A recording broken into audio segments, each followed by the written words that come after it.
If I ever left the Berghof, I would end up in a concentration camp. We only learned what a concentration camp really was like in December 1944. When I heard that, I could only say, my God, if this ever comes back on us, then good night. Willi and Gretl Mittlstrasser witnessed Hitler's Berghof from the inside and were among the last people to leave after the Allied air raids. In this rare interview, they recall daily life on the Obersalzberg, the growing tension of the war, and the final days of the Berghof. Now Willi and Gretl Mittlstrasser tell their story in their own words. Mr. Mittlstrasser, when were you born, and what was your professional career path? I was born in Munich in 1911.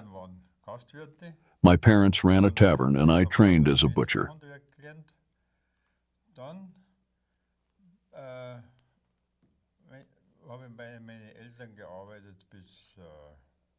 I worked with my parents until 1929. In 1930, I left home and moved to Bremerhaven. There, I worked as an apprentice under a Silesian craftsman. After that, I signed on to work at sea. I was assigned to the ship Roland. We operated coastal resort routes, traveling to Helgoland, Norderney, and Borkum. That lasted one season. After the season ended, I went ashore and was unemployed for a short time.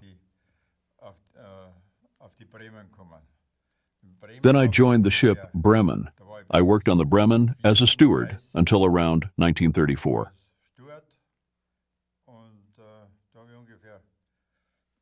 During that time, I made an average of 30 to 35 trips to New York. At my parents' tavern, members of the early National Socialist movement used to gather.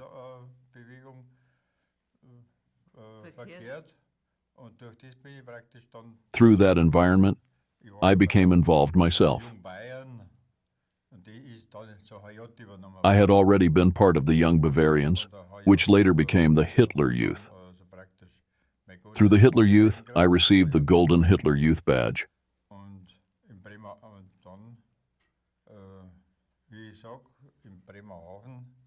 As I said, in Bremerhaven in 1930, I joined the SA and later the SS. I had already joined the party and the Hitler Youth in 1927 through Heines, who was later shot during the Rome Purge in 1934. In 1933, I left the Bremen and witnessed the major events in Berlin surrounding Adolf Hitler. I experienced the transfer of power involving President Hindenburg and Adolf Hitler. Mr. Mittlstrasser, when and how did you first come to the Obersalzberg? I worked for the German Wholesale Purchasing Company in Hamburg, the GEG, as a butcher.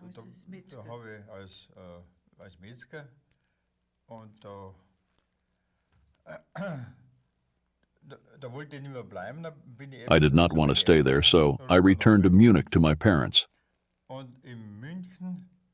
In Munich, I was offered another position with the GEG, this time as a master butcher.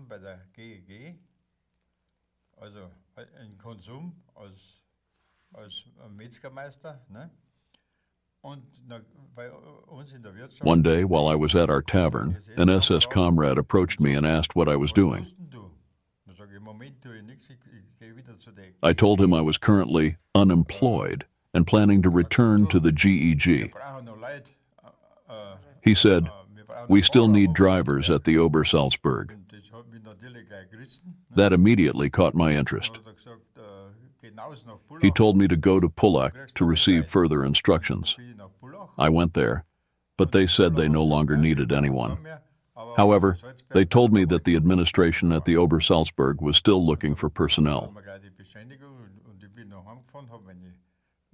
They immediately issued me a certificate. I went home, packed my belongings, and traveled to the Obersalzberg. They accepted me right away. I was hired by the administration as a driver. I traveled up there in uniform. It was a uniformed position because everything at the Obersalzberg was controlled by the SS.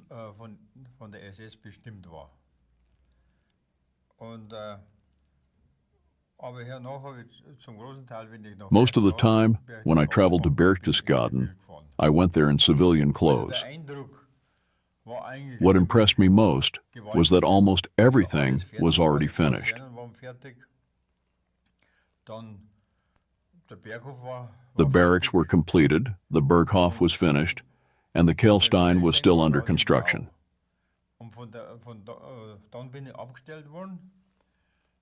I was then assigned to the construction management unit. At that time, the driver's quarters and the driver's building were not yet fully completed.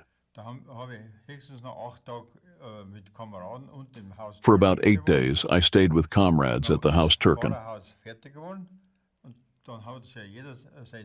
After the driver's building was finished, everyone was allowed to choose a room. Each of us basically received a private room, although there were also double rooms with 2 beds.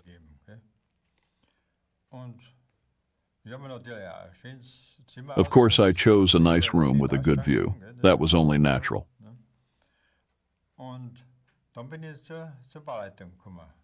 After that, I was assigned to the construction management office. I drove for the entire construction management team, people like Fick, Malzbüchler, Degano, and others from the Obersalzberg Construction Administration. At that time, the road was not yet fully completed, and the Kehlstein was still under construction. And when Bormann annoyed us too much, we would drive to Salzburg with the architects to have coffee. Mr. Mittlstrasser, you met your wife at the Berghof. Can you remember your first encounter with her and the circumstances surrounding it? One day, Storm Leader Spahn said to me, "Mr. Mittlstrasser, you must go to Munich today. The Führer's dog needs to be taken to the veterinary office. You know your way around there since you trained on Königinstrasse.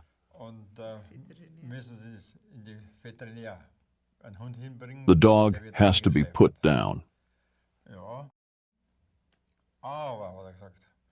He added, "Don't worry, I'll send a pretty young woman with you." So I drove down in the truck. When the woman came out to meet me, it turned out to be my future wife, Margaret.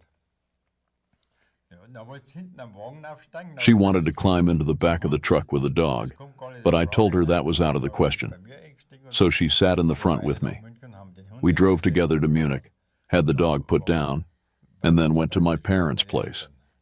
Mr. Mittlstrasser, could you describe your role and responsibilities at the Berghof? You could say I was a jack of all trades up there. Whenever someone was needed, driving adjutants to Salzburg or taking people up to the Kehlstein, I was assigned. Most of the time, I was attached to the official motor pool. That was my base. From there, I carried out all kinds of assignments. After 1939, when the war began, we all switched to gray uniforms, and I was assigned to the motor column of the Führer's convoy. Mrs. Mittlstrasser, when were you born, and what was your professional career path? I was born on December 6th, 1914, in Munich. I remember very little from my earliest childhood. I was raised by my grandmother. My mother was working, and I was born out of wedlock. Later, my parents' marriage fell apart. After that, my mother moved back to Munich with us. By then, there were 3 children. I had to be placed somewhere immediately where I would receive room and board because my mother had to work.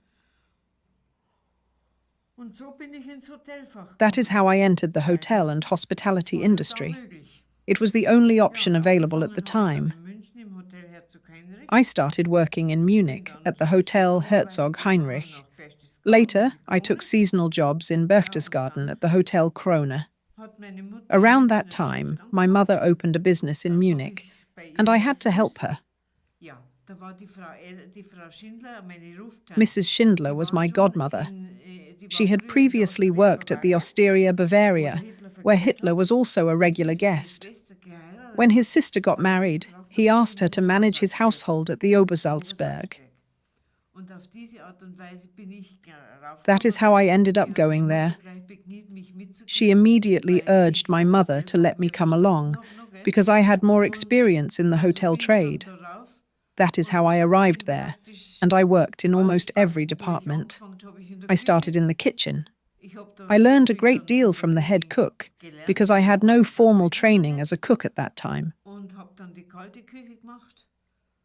I was responsible for the cold kitchen. One day, Eva came into the kitchen and said, "By order of the Führer, I am allowed to take a young woman with me to Munich because my maid Maria is ill. This girl must be able to cook." Since they could not spare the main cook, they sent me to Munich instead. She wanted to keep me there permanently because she liked my work.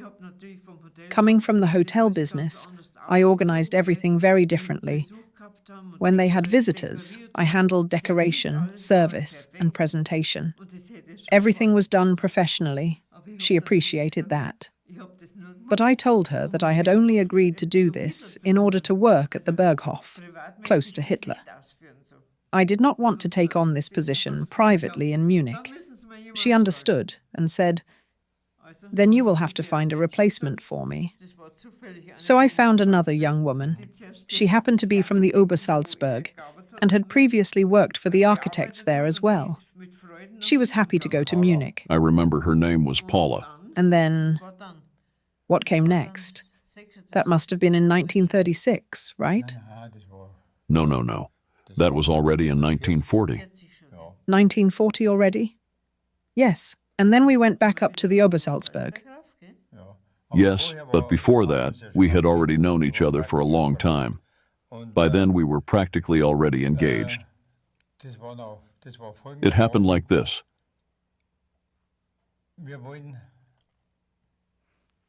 She actually wanted to leave the Berghof because all the drivers had received such wonderful apartments up there at the Obersalzberg in Hinterrich.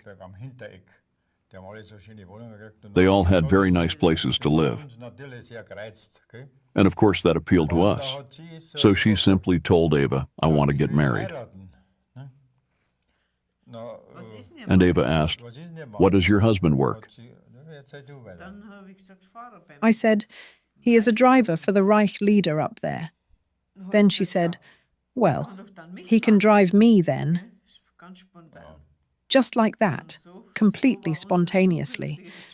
And that is how our future was decided. There was only one incident after that. My husband then had an accident on the mountain. No, it was different. When she told me that I was supposed to become her driver, we drivers all strongly disliked that kind of assignment. We were afraid of it. Afraid for one main reason. If you drove a secretary or someone similar and made even a small driving mistake, they would talk about it at the table, at the Führer's table during lunch. If you took a sharp turn or made any small error, they would report everything.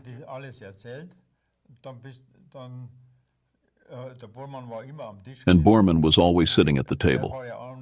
He was essentially our superior as drivers. And then, within minutes, you could be dismissed. Leave the mountain. You are no longer a driver for us.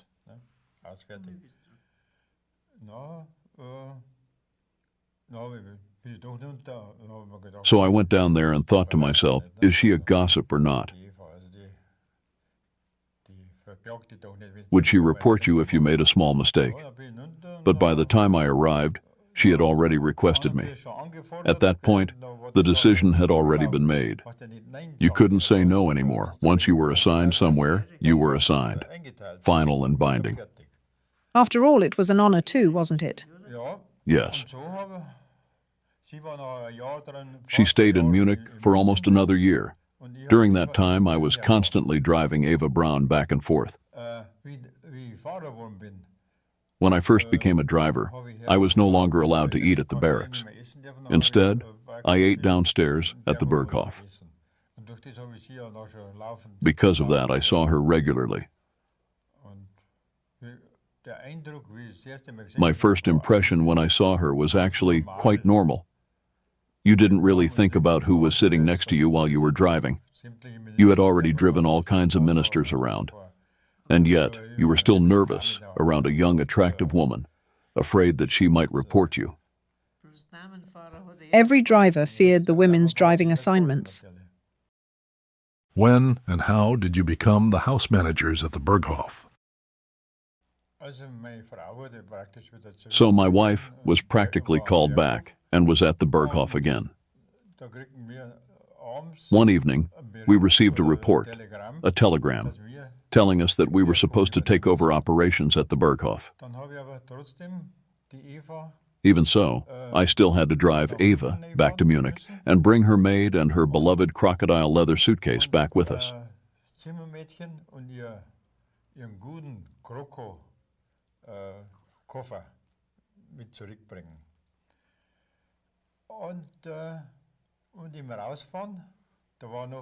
On the way out, the road layout was still different back then, going up through the Au and across the bridge.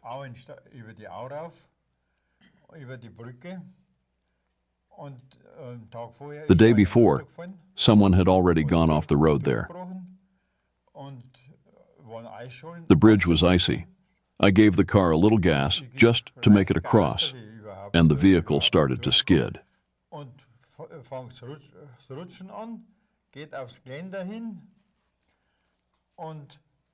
I slid toward the railing, broke through it, gave gas again to try to get back onto the road, and then the car flipped and fell off the bridge. There were two passengers with me, a young woman and a heating technician from an oil heating company.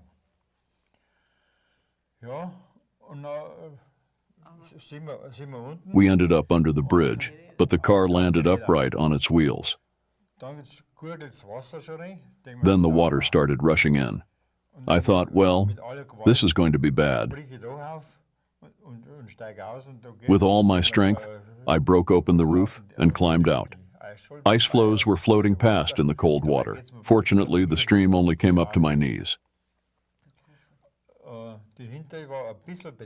The girl in the back was shaken and dazed. The technician had a small broken nose. I wasn't injured at all. I immediately helped the girl out. The car had 4 doors, and the technician managed to get out by himself. Then I opened the back and got the suitcase. Thank God her precious crocodile leather case was still intact. I carried it up onto the embankment.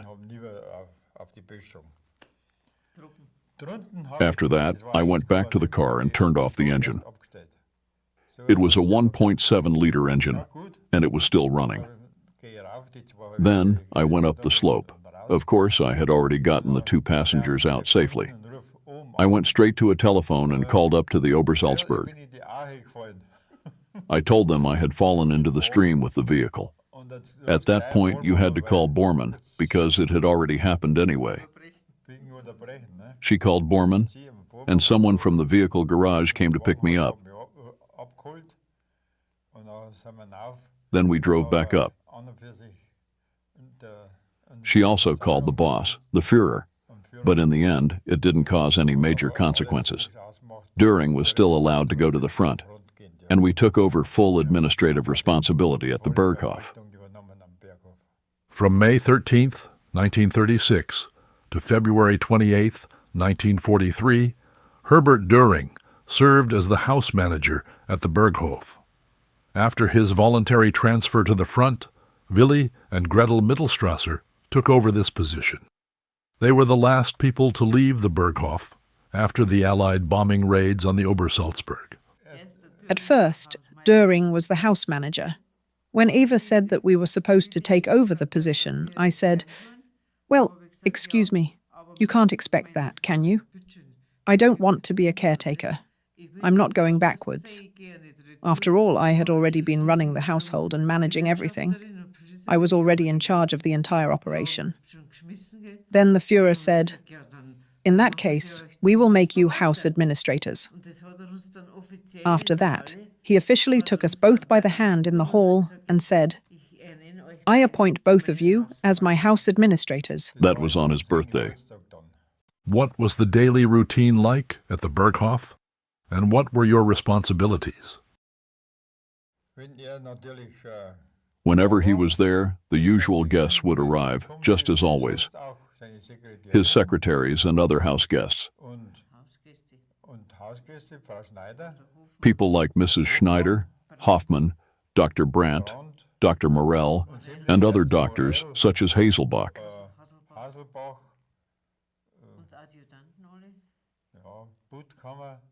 The adjutants as well, Puttkammer and Engel. My main responsibility was simply to make sure that the house was in proper order and that everything around it was running smoothly.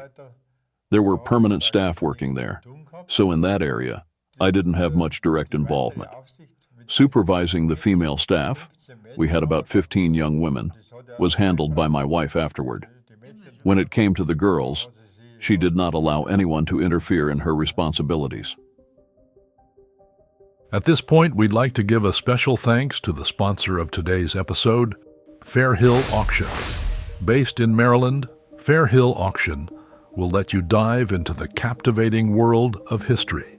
Specializing in World War II military artifacts, Fair Hill offers an exceptional collection of authentic Third Reich memorabilia, rare battlefield relics, medals, historical documents, and other unique pieces that bring the significance of World War II to life. While history itself cannot be physically possessed, at Fair Hill Auction, you can own a piece of it.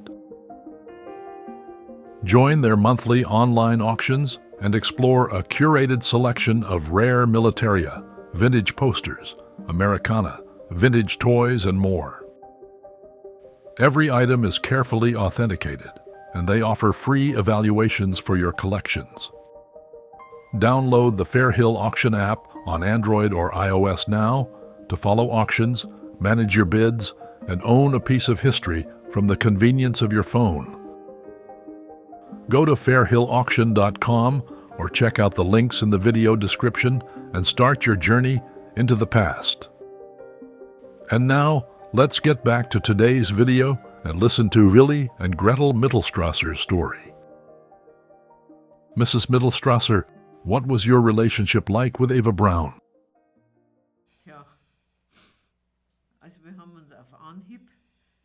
Yes, we liked each other immediately and got along very well. And honestly, I did almost everything. I handled phone calls with the fashion houses. I negotiated appointments. I organized the flights, train travel, and hotels for the directors and those who came from Berlin for fittings. I arranged practically everything.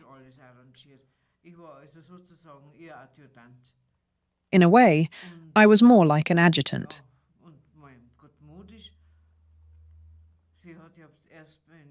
When it came to fashion, at first she sourced everything in Munich, in Aurach. Later, when she spent more time in Berlin, it was Anne-Marie Heiser. Whenever something was needed, I had them come up to the Obersalzberg. I was involved in everything. I also arranged the hat salon Häusler in Munich, the jeweler Lehmann, also in Munich. For shoes, at first we used the Scheinmann shoe store in Munich. Until later, Florence became important, and I was allowed to travel to Italy. From then on, I bought all the shoes in Florence. At the beginning, when I was still working in the kitchen, we only saw her from a distance. Our kitchen windows faced forward, so we could see when she arrived, when she went up the mountain, and when official visits took place.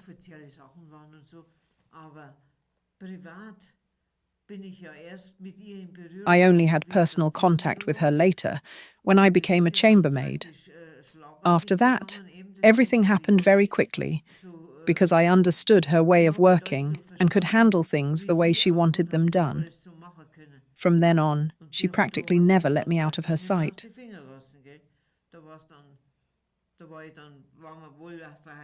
By that time, we were already married and officially house administrators, but in practice, I worked almost exclusively for her. We had chambermaids and other staff, but I handled her personal matters. For example, I also had the keys to the safe. I kept the correspondence between Hitler and her in a special box, a parchment case. I believe it had the initials A.H. embossed on it. In any case, I had her complete trust. I would never have read any of it.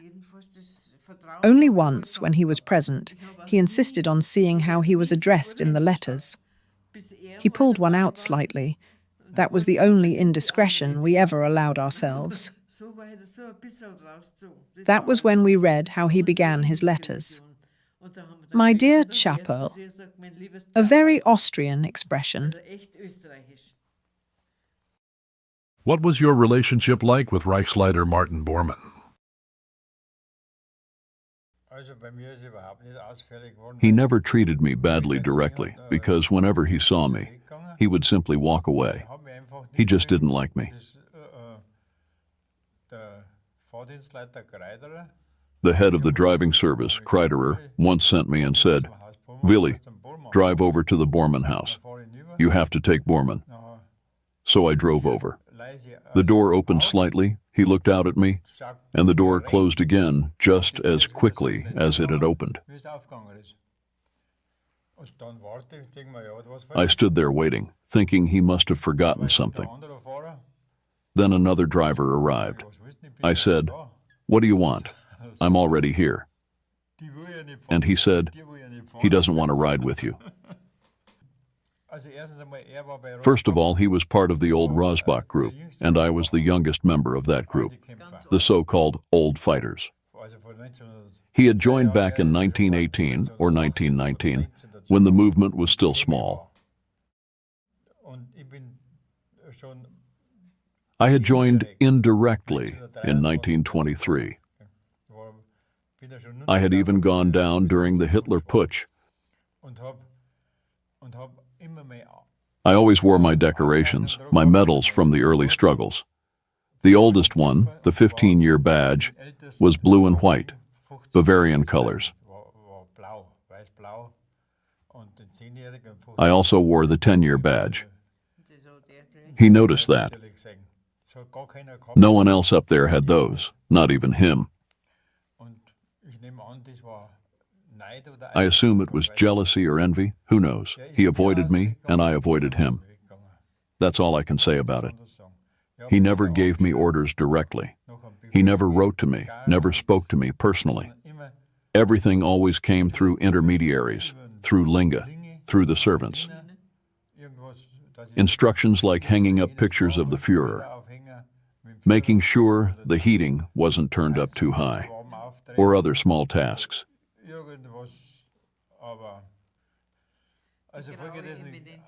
He was not liked by anyone, not by the generals, not by the construction management, not by anyone at all. He was only feared, nothing else. He was always so close by that nothing ever escaped him. He followed every conversation and every situation just as closely as when you were speaking directly with the boss. He even took notes on everything. Short notes, yes, he did that as well. But he was an intelligent man. In terms of his appearance, he was rather short and stocky. His brother, who later also became an adjutant, was tall and slim. I believe he always had a kind of inferiority complex, and that was why he acted the way he did. He showed that less toward us, because with us, he couldn't really assert himself. People were somewhat careful around us, because through Eva, I had direct access to the Führer. If anything had happened that affected us or harmed us in any way, I could have told Eva immediately, and she would have taken it straight to the boss.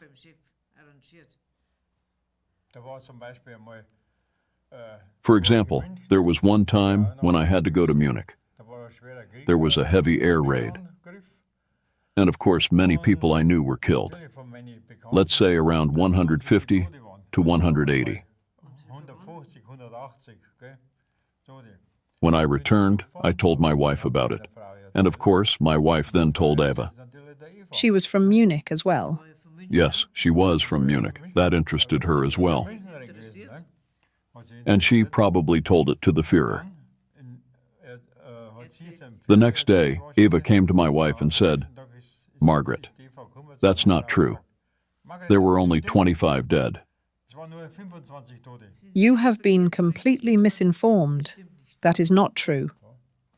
He had, of course, checked it again through Bormann, and Bormann gave him the answer, just as everything was always played down. So you can imagine how much of the real truth actually reached Hitler. When Hitler was present at the Berghof, how did the situation briefings take place? In 1943, after we had taken over, he returned shortly afterward, and the headquarters was set up down in the Bischofswiesen area, with Gretl and all the generals. Every day, preparations began at 8 o'clock in the morning for the situation briefing in the main hall. Then they would arrive, and the briefing would take place there. One day, as usual, I went to check the oil heating system.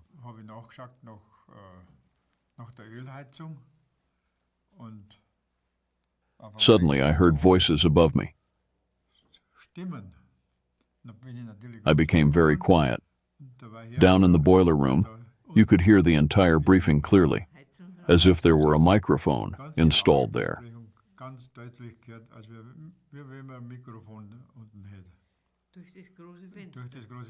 Because of the large window shaft that ran down to the heating room, it didn't matter whether people were upstairs or downstairs. You could always hear what was being discussed above.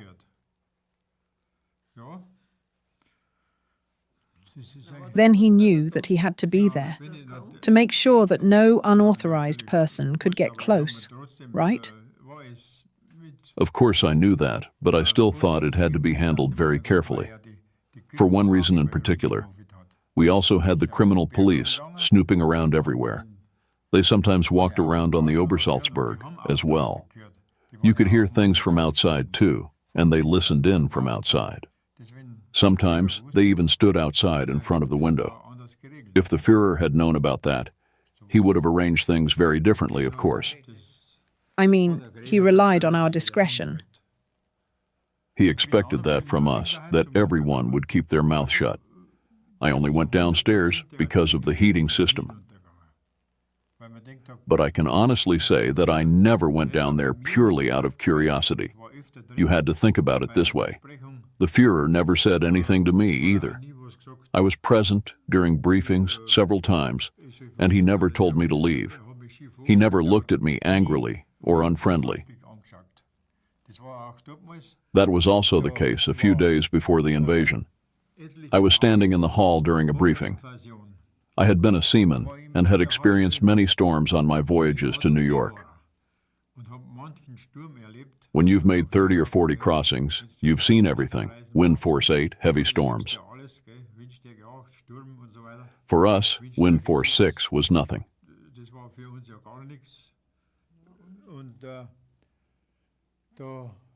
During that meeting, Puttkammer, who was the liaison to Dönitz, was speaking with the Führer.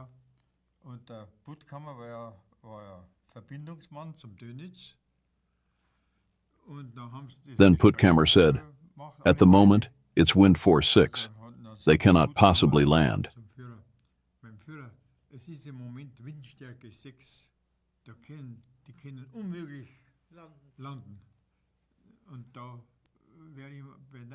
I almost jumped in his face. We had unloaded passengers at Helgoland in wind force 4 and 5.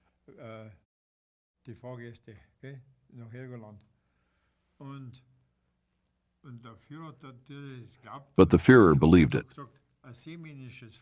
I thought to myself, a seafaring nation like the English will do exactly the opposite of what others expect. The less people expect them to come, the more likely they are to come. And 2 days later, they did. On June 6, 1944, the day of the Allied invasion, Hitler was at the Berghof. Do you remember this event? Yes, I remember that. It was like this. An adjutant came downstairs early in the morning, around 8 or 9 o'clock, which was very early for the Führer.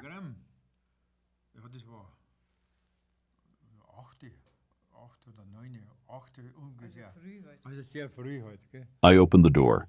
He said, "Mr. Mittlstrasser, I have an urgent telegram." I told him to go to Linge because Linge would wake the Führer.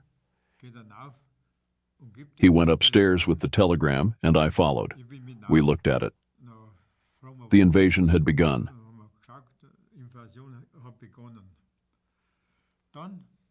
I said, "Linge, go into the Führer. This is urgent."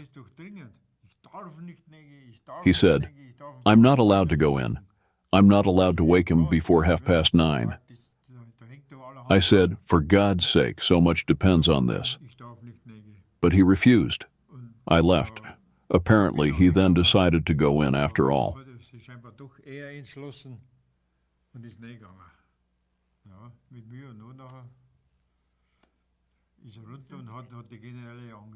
Later, he came back down and called the generals. The situation briefing finally started at 10:30. By then, it was already far too late.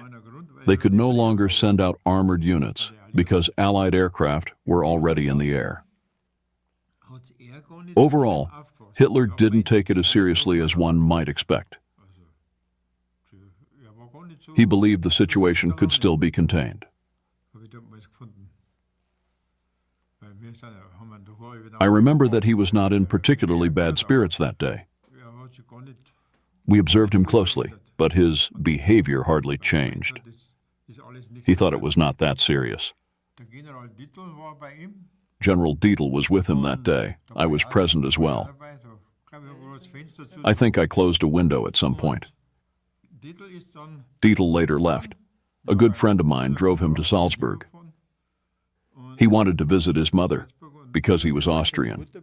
On that trip, he crashed and was killed. Did Eva Braun have any influence on Adolf Hitler's political decisions?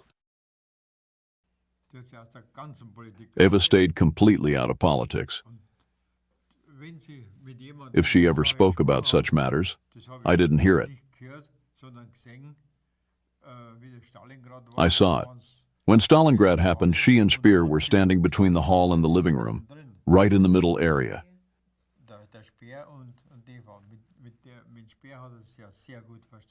She got along very well with Speer. They must have been talking about it because Eva looked deeply affected, visibly shaken.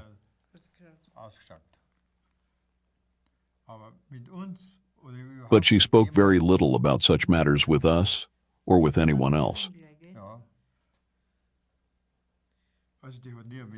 She never spoke with anyone about the war. After the assassination attempt, she went to Berlin, and we called her there. I spoke with her on the phone every day. We then asked, "Should we come and pick you up?" But she said, "No, Ms. Mittlstrasser. I am staying with the Führer." How were you informed about the assassination attempt on Adolf Hitler on July 20th, 1944? At the Wolf's Lair on July 20th, the assassination attempt on Adolf Hitler was carried out by Count Stauffenberg. He placed the briefcase so close next to the table, near Hitler's legs, that in the end, it only tore his trousers to shreds.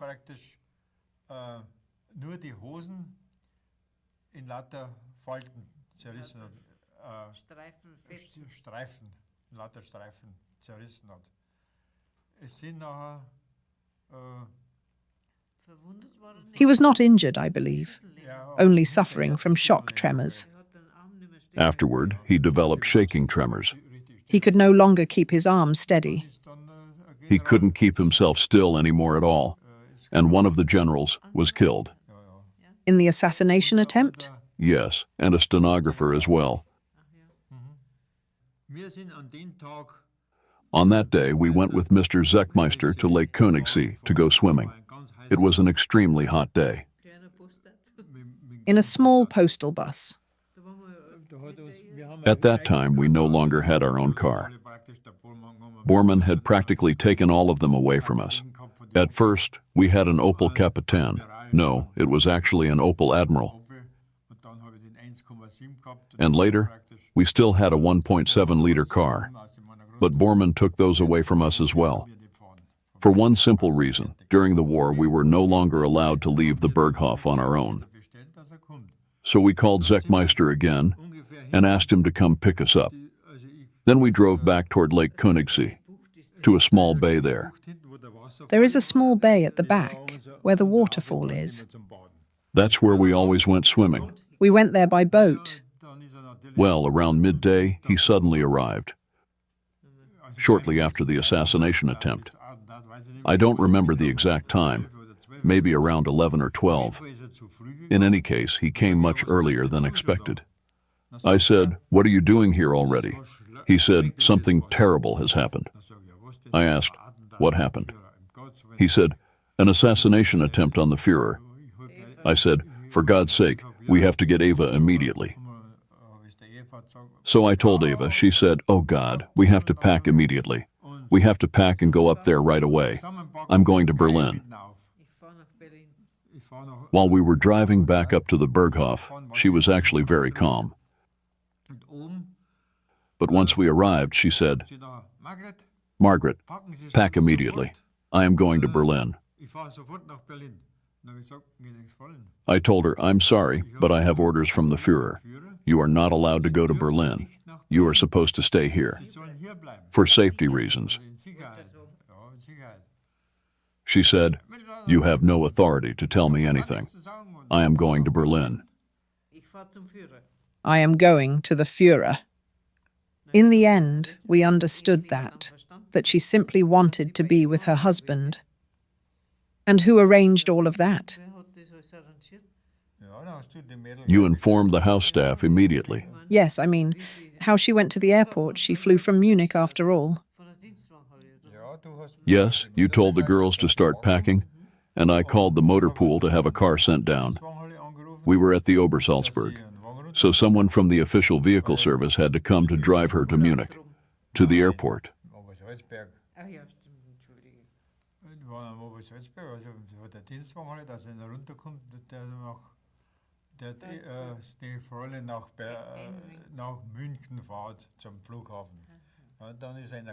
A driver arrived and drove her down. Now there are claims that she did not go to Berlin and instead continued working with Hoffmann.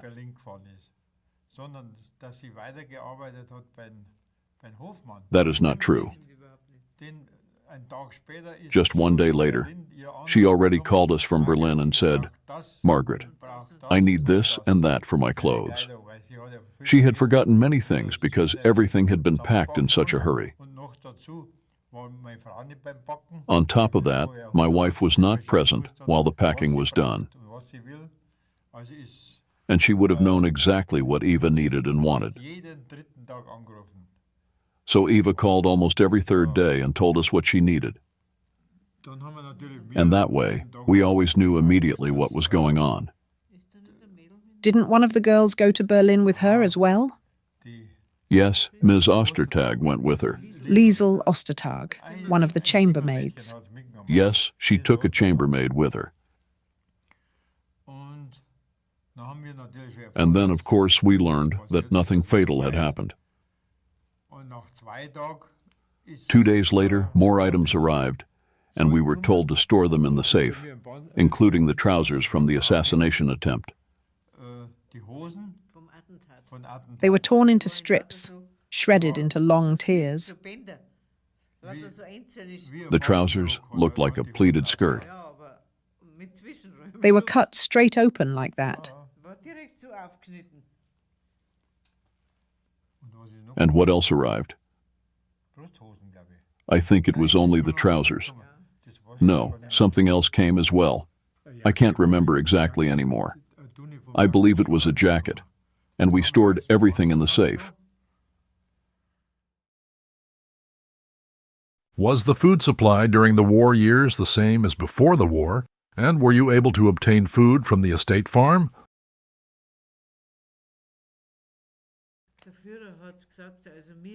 The Führer said that his household here had to be treated the same as every other household in the German population, and that rule was followed 100% in our case.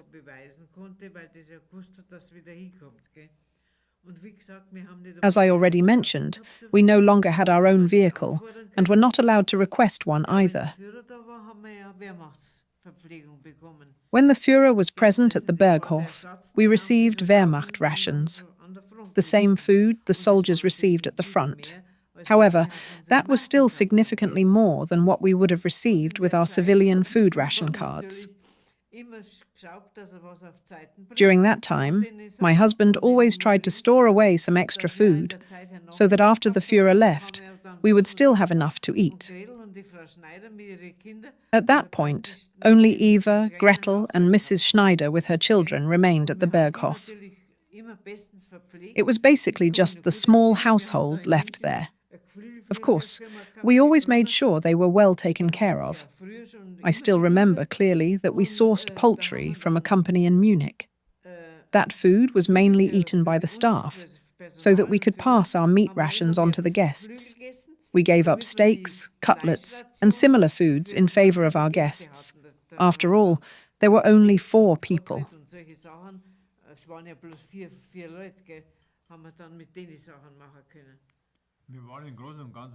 Including us, there were 19 people in total.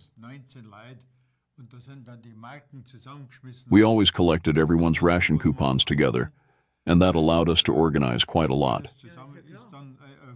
We did not live badly up there. But apart from the food ration cards, we had nothing else. Only when the Führer was present did we receive additional Wehrmacht rations.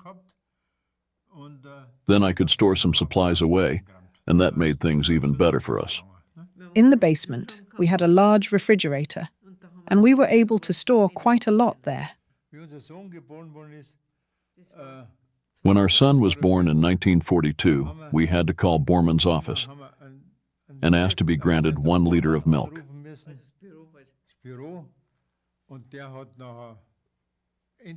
We were then given 1 liter per day from the estate, nothing more.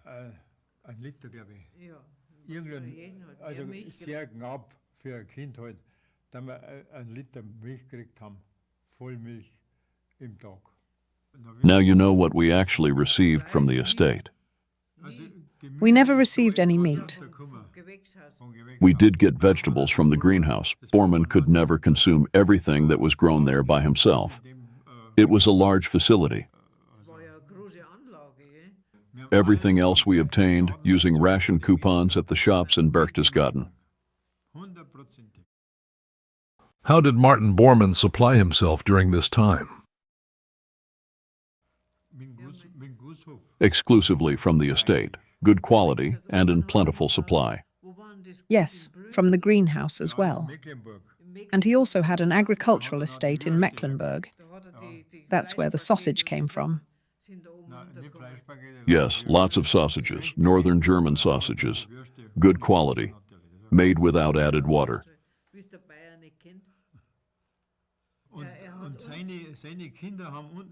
And his children often had to vomit at school down in the valley because they had eaten so much cream. Yes, that became widely known. None of us ever became sick from eating too much. We were all very slim, and that actually did us good. How did you experience the arrest of Hermann Göring at the Obersalzberg?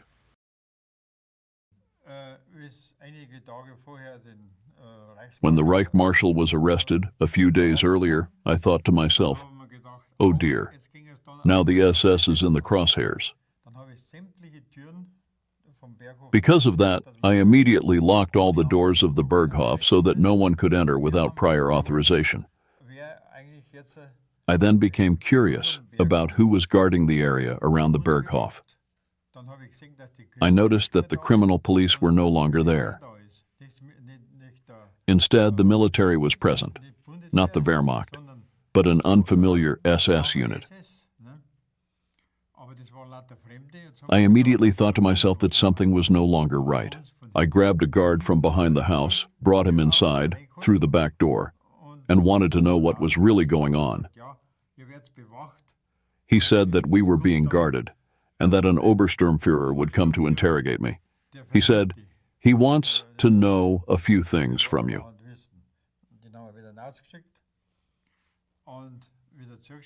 I sent the soldier back outside. At the same time, there was already knocking at the front door. Obersturmführer Müller-Buch came in, together with 3 other soldiers. He already had his pistol in his hand. I asked him what he wanted from me. He said that we were under house arrest. I told him to come into my office so we could discuss the matter. Inside, I took my pistol out of the drawer and said, "So, what do you actually want? And now I'm going to escort you right back out." I forced all of them out of the house at gunpoint and locked the door.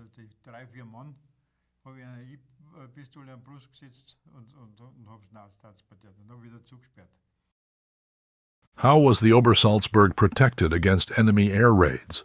And how were you informed about incoming attacks? When the smokescreen system was activated, I knew that enemy aircraft were approaching.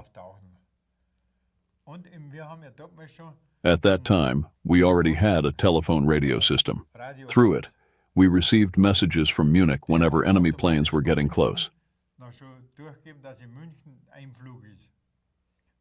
I immediately gave instructions that, in an emergency, everyone was to go straight into the bunkers.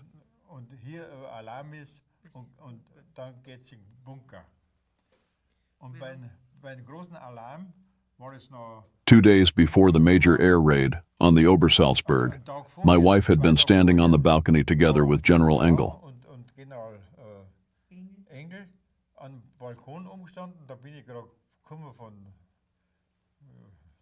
I had just arrived there a couple minutes earlier. I saw them standing on the balcony and looked up in the sky. I saw an enemy reconnaissance aircraft up there. This was already 2 days before the attack. I at first did not believe it. I said to General Engel, "Didn't you see that this was an enemy reconnaissance aircraft?"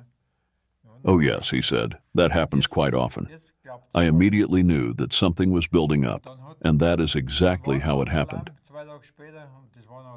2 days later, on April 25th, the major air raid took place. After the air raid alarm sounded, I sent everyone into the bunker. The staff from Berlin were staying at the Turken Hotel, and we sent them into our bunker as well. Our bunker was about 40 meters underground. The staff from Berlin had already been sent to the Obersalzberg days earlier because the situation in Berlin was becoming more and more critical. But they did not take the air raid alarm at the Obersalzberg seriously at all.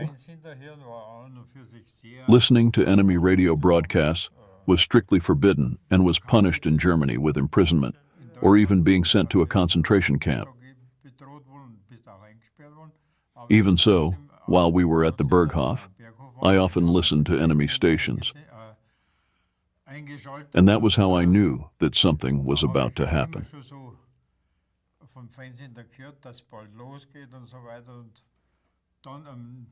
On that particular day, April 25th, there was unusually heavy smoke screening combined with the air raid alarm. Die Vernebelung etwas stärker geworden und ist auch der Alarm gekommen. We learned that Munich had already been flown over, and we calculated that the aircraft would reach us in about 10 minutes. I sent all our girls into the bunker. The staff from Berlin did not believe that a bombing raid would actually take place at the Obersalzberg.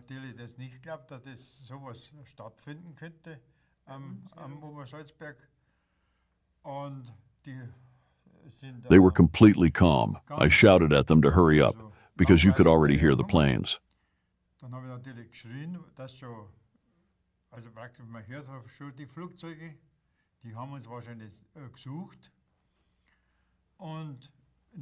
At the very last moment, they reached the bunker. I was just about to close the door when the first bomb exploded directly next to the bunker entrance.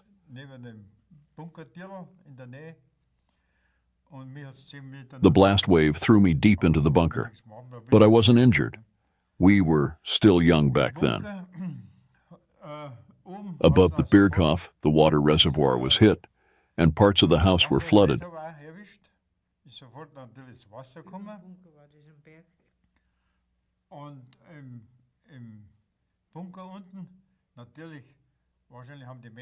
The girls were probably terrified and wanted to use the toilets, but the flushing system in the bunker had failed. Because of the incoming water, within a short time, there were about 3 to 4 centimeters of water on the bunker floor.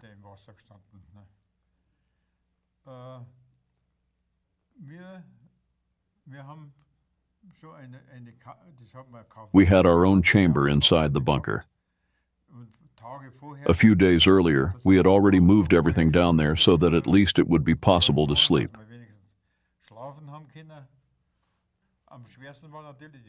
The kitchen was damaged the most. All the windows were shattered, and the heavy chromed steel pots, weighing 20 to 30 kilos, were thrown around violently. You could hardly get into the kitchen anymore. It was completely filled with cookware.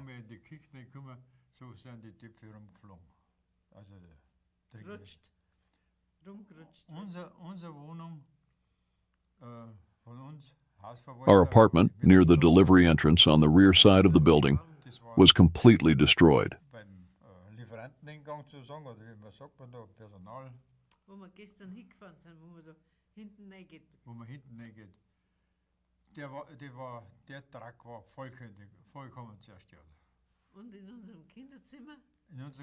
A concrete block weighing about 50 kilos had been thrown into the child's bed, where our baby normally slept. Our entire apartment had been torn apart. Everything was destroyed.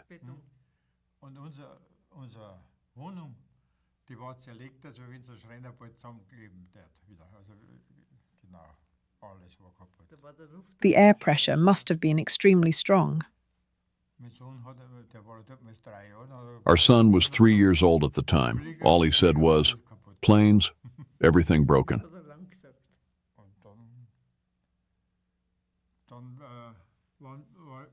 After the raid ended, I went upstairs to have a look. I don't even remember exactly whether we still had a telephone operator at that point, or whether he had been hit as well. There were several deaths that day, but we never learned the exact details.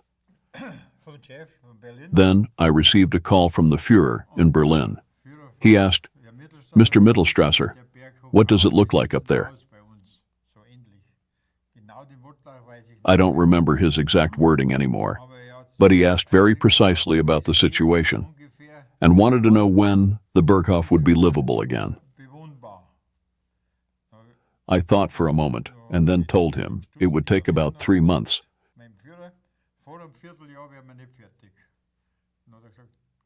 He simply said, "Thank you, Mr. Mittlstrasser." It was clear to me that after Hitler had already sent the Berlin staff to the Obersalzberg, and after his personal adjutant Julius Schaub had also arrived at the mountain shortly before the bombing, a retreat to the Obersalzberg was being planned. I wanted to prevent that at all costs. That is why I deliberately described the damage as much worse than it actually was.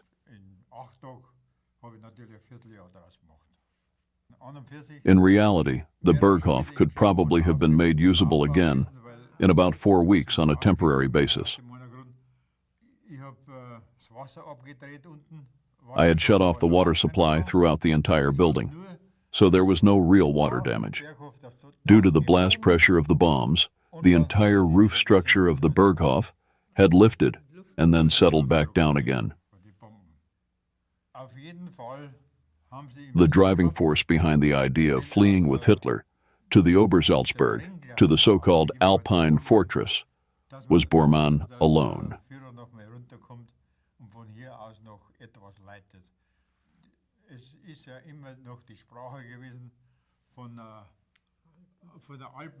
But this Alpine fortress existed only in imagination. There was no such thing, except in Bormann's mind.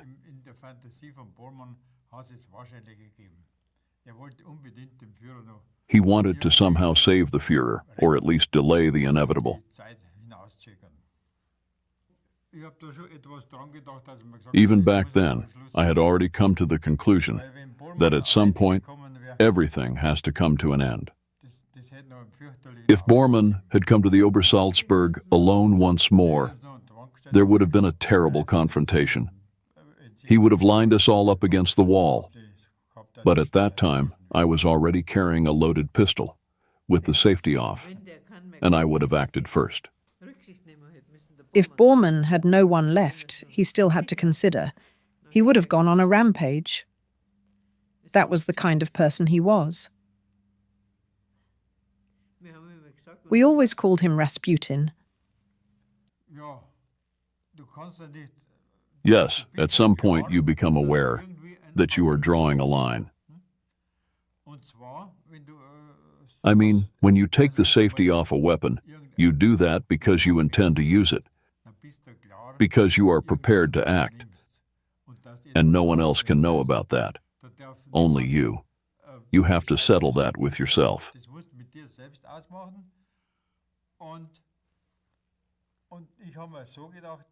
I thought to myself, if Bormann came with 2 or 3 other men, and there really weren't many left by then, most had already fled, I believe only Schenk was still with him.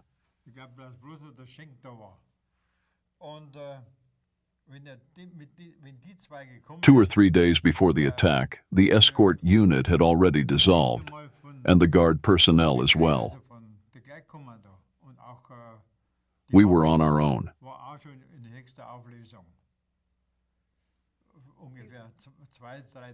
So if Bormann and Schenk had come, there would have been only 2 possibilities.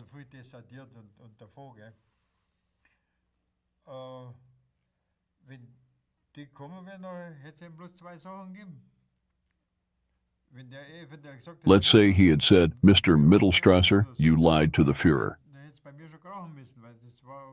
Then I would have had to pull the trigger. It was the end anyway. I had always said it. If he comes now, then it's either him or us.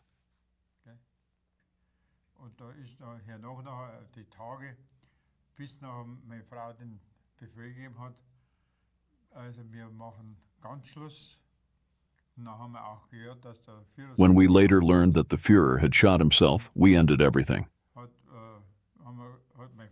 My wife dismissed the girls and told them, "Take whatever you can and go home."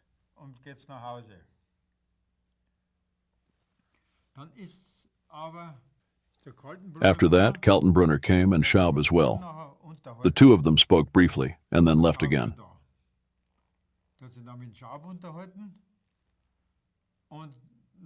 That was the end for us.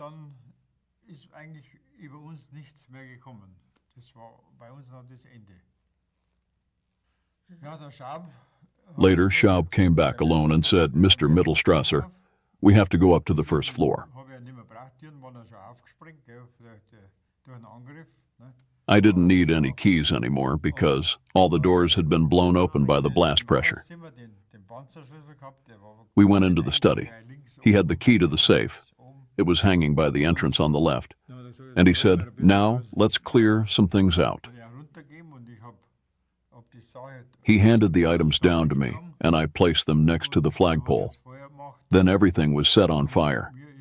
At that point, I thought to myself, this is all too much for me. I need to take care of my family. Let him burn things by himself. These were all secret documents, and Schaub burned them all. Then my comrade Kreiterer, he was the head of the motor pool and an Obersturmführer, called me and said, "Willi, I still have a 1.7-liter car for you, a Mercedes 170. Come and get it." So I went up and picked up the car. That then became our escape vehicle. We then packed up everything that would fit into it. I had a round laundry basket. I still have it today. And I filled it with food. And of course, the most important thing was the child. We had a 3-year-old. Then we set off toward Marquardstein. A friend of yours joined us afterwards and arranged everything.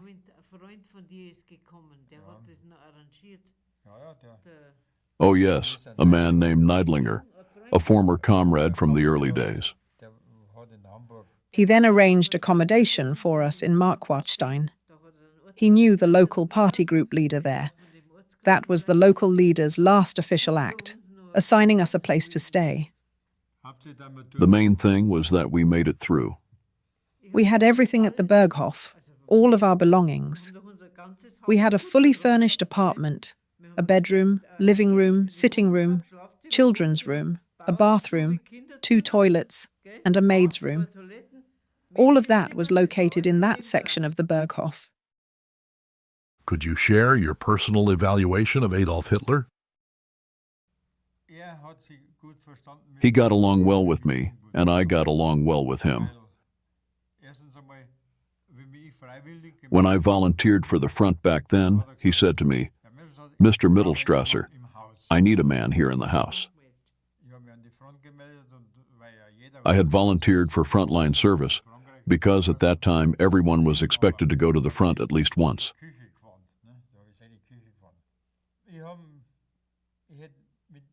Up until the Russian campaign, I would have gone through fire for him.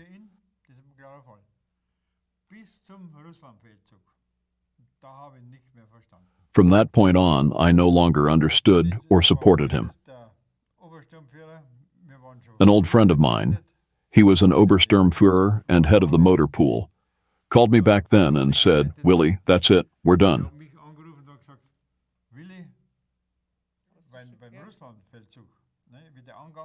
I told him that I had been about to call him to say the exact same thing.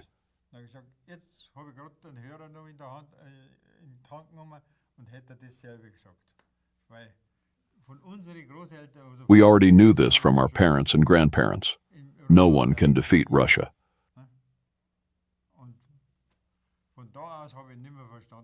From that moment on, I no longer understood him. My father had said it from the very beginning, and he would have told him personally as well. If you attack Russia, the Third Reich will fall. My father had been close to Hitler during the First World War. They had both suffered gas poisoning in the same positions.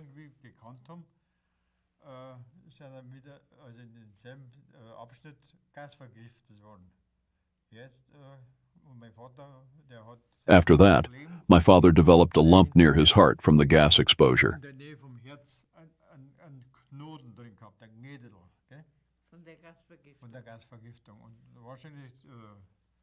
And Hitler also had his own problems after the gas poisoning. Gas attacks are among the worst things. You can still see the effects today, even with the Americans. When I was young, I was 17 years old at the time, and followed Hitler. My father always said to me, "Why do you keep running after him? In the war, he was not as brave as he now pretends to be.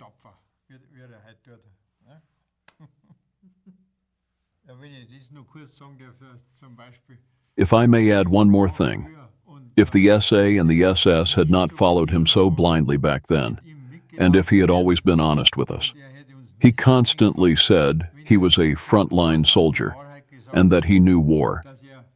We understood that to mean that war was the last thing he wanted. We believed he only wanted to eliminate unemployment, nothing more.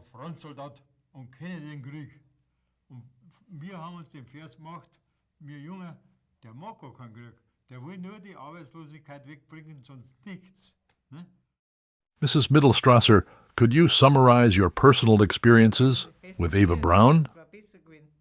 If he had married her earlier, it would have been better. Why did it have to be kept secret for so long? He believed that women would no longer vote for him if he had a wife. But that would not have mattered to women at all. It would not have harmed him in any way. Still, he was convinced that he would offend his female voters. She always lived in the shadows. She had to disappear whenever official guests arrived or when major events took place. She was always just a secret weapon.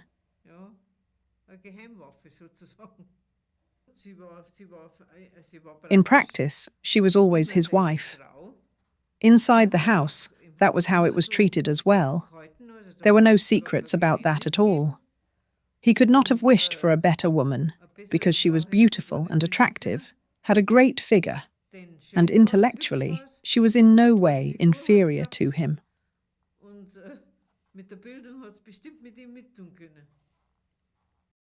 Was Eva Braun often alone at the Berghof, or who usually accompanied her?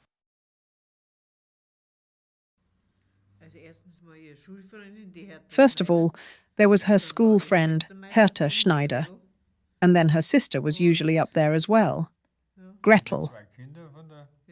Yes, and also Mrs. Schneider's 2 children. And Mrs. Speer and Mrs. Bormann also used to come up to visit us. I already mentioned her main hobby. She worked with small format film. She filmed, edited, cut, and spliced the footage herself, and then screened it again. She often sat at her desk all morning or all afternoon, and only came downstairs briefly to eat. That was her main occupation. And when the weather was nice, and something was planned outdoors, it was always said, Zeckmeister should take us. Zeckmeister was the postman. He had a small delivery van with seats in the back, and he would drive us to Lake Königssee to go swimming. At that time, we did not have a car at the Berghof. He also arranged a rowing boat and rowed us to the so-called Painter's Corner. That is a small bay at Lake Königssee, and that is where we went swimming. I still remember it very clearly. There was a tree there. Eva was always filming, and then she said, "Margaret, climb up the tree." So I climbed up, and photos were taken. Have you seen them? In any case, they are preserved in her photo albums.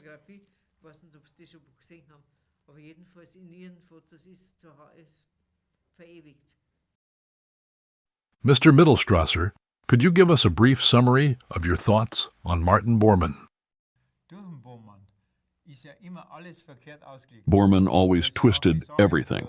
The whole affair with Göring was also completely misinterpreted.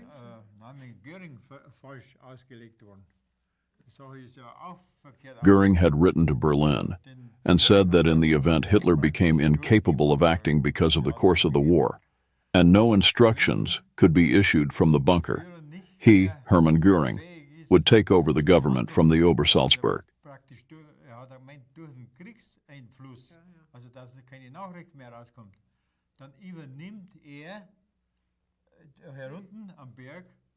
But Bormann passed this telegram on to Hitler in a completely different way. Reichsmarschall übernimmt He bereits told him die that Göring Führung was already taking over the government.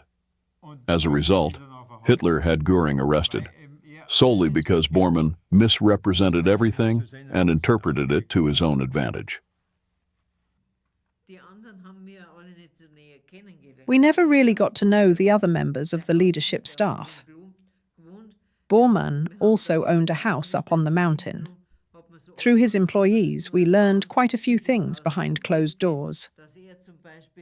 When he had an argument with his wife, he would send her off in the next car to Pullach, where Bormann had another house. She had to leave immediately. We would get a call from the motor pool to send a Mercedes Nürburg over right away. When the car arrived, Mrs. Bormann would already be waiting there, completely alone, with just a small package, and she would be driven to Pullach. aus. Das war alles. Und Freundin hat auch schon in der Nähe gewartet. Also Bormann hat ein paar Tage vom Only a few days before the bombing of the mountain, Bormann had an announcement made up there saying that anyone who no longer believed in victory was a traitor. am Sieg glaubt, ist ein Hundsfott. Da ist meine Frau durch. Und da haben wir die Gästin und da hat Frau Schneider. At that time, we still had guests at the Berghof, Mrs. Schneider and Gretl. war nicht mehr da. Eva was no longer there. And who else was there? Die zwei waren noch da. Ja, und ihre Kinder. Only the two of them and their children. Da ist sie durch Gegend gelaufen und hat gesagt, Gretl then walked around calling out, "We are all traitors." No one believed in final victory anymore. I saw Bormann as the only real source of potential trouble. eingebildet, dass es mit Bormann kommen kann, weil der will Toward the end, he desperately wanted to leave Berlin and come to the Obersalzberg. immerhin 9 Kinder und seine Frau. His entire family, his wife and 9 children, were already living in their house on the Obersalzberg. Gesagt, ne? Das war ja an der Hand, auf der Hand zu lesen, ne? Dass da runter will. It was obvious that he wanted to be with his family. Der Bormann. I was actually expecting him to come, and it was clear that he would try to track down those he had called traitors 2 days earlier. Als Hundfott bezeichnet At hat, that time, betrayal was widespread, zur Verantwortung zieht und rumhört. and I was sure he would hold people accountable. Hat, so tut man's In revolutions, there is always betrayal. Even your closest friend would betray you. nie, I knew it would come to that, verratet der and I Beste prepared myself for it. Und dass das kommt, das habe ich mir gedacht und da habe ich mich aufs Ärgste eben eingestellt. What was the relationship like between Martin Bormann and Heinrich Himmler? Ich weiß nur auch von hier, von I only know from hearsay that the two of them were not on good terms. und One day, Himmler was invited to the Berghof for lunch. Himmel einmal bei uns gekommen, When he arrived, he had a large cigar in his mouth and wanted to walk into the dining room. ist eingeladen gewesen zum Essen. Da wollte er natürlich mit der Zigarre. I said to him, "Reichsfuhrer, I'm sorry, but you are not allowed to smoke here, especially not in the dining room." Nicht im Speisezimmer. Jawohl, Herr Mittlstrasser. Aber He answered, "Yes, Mr. Mittlstrasser." Later, I was told by the adjutants that he would never forget such an incident. endest du in KZ. Wir If I ever left the Berghof, haben wir I would end up in a concentration camp. einen KZ und wie es in KZ zugeht. We only learned what a concentration camp really was like in December 1944. Und zwar ist da der Müller-Buch, der ist vom KZ gekommen. At that time, Dr. Müller-Buch came to the Berghof. Der ist nachbeordert He was a camp doctor and had been ordered to come up to the mountain. Obersturmführer. I believe he held the rank of Obersturmführer or something similar. Und der war He had recently been assigned as a doctor und in a concentration camp. er soll mal runterkommen, weil er neu He came to the Berghof by invitation because we simply wanted to meet him. dann He then told us everything about how things were handled in the camps. und da hab ich darauf gesagt, Gottes Willen. When I heard that, I could only say, "My God, if this ever comes back on us, then good night." Wenn das auf uns zurückfällt, na gute Nacht, habe ich gesagt. Thank you very much for watching and for your interest in this historical interview. A special thanks once again goes to Fairhill Auction for sponsoring today's video and supporting this project. If you haven't seen it yet, make sure to check out our interview with Herbert Düring, which is also available here on our channel. Don't forget to like, subscribe, and leave a comment. See you in the next video.